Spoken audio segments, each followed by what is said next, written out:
I hope everybody's doing absolutely wonderful. So I get this question all the time. What is the difference between a broker and a bank? And in this market, especially as it gets more buyer friendly and we have longer closings, being a broker is super, super important and is super, super helpful to clients, but I'm going to explain why. So what is the difference first and foremost? Well, first of all, I'm not in bed with any particular bank. I don't work for Ameris. I don't work for Rocket.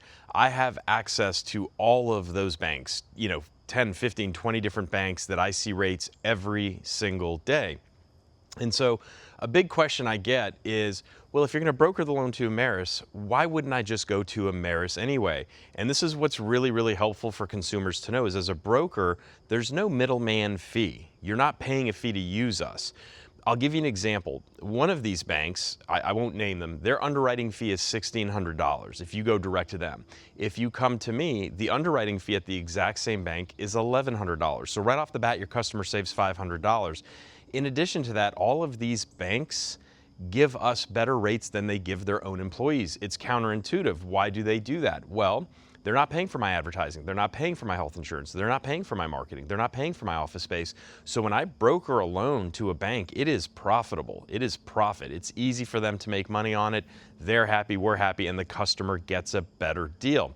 Now, here's where this comes into play in this market. If you've got a 30 or 45 day close, for y'all that have worked with me, you know I can get a loan closed in 2 weeks, even faster if need be, right? So if you've got a 30 or 45 day close, when your client goes under contract, we lock them right away. If rates go up, they're protected. But if rates go down, every bank has a float down, of course.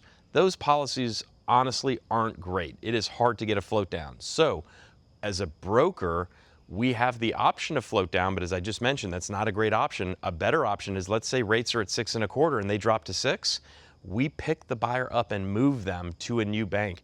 They don't have to do anything but e-sign a new package. Nothing changes. We take all of their paperwork because we've already got it all, and we just move it to the new bank and we transfer the appraisal. Easy peasy mac and cheesy, as my kids say. So very, very simple, and it helps ensure your customer gets the best deal. We're doing that left and right now with clients. So big, big reason to really look at a broker as an option. If you're not using us, keep us in mind. We'd love to work with you. Have a great day.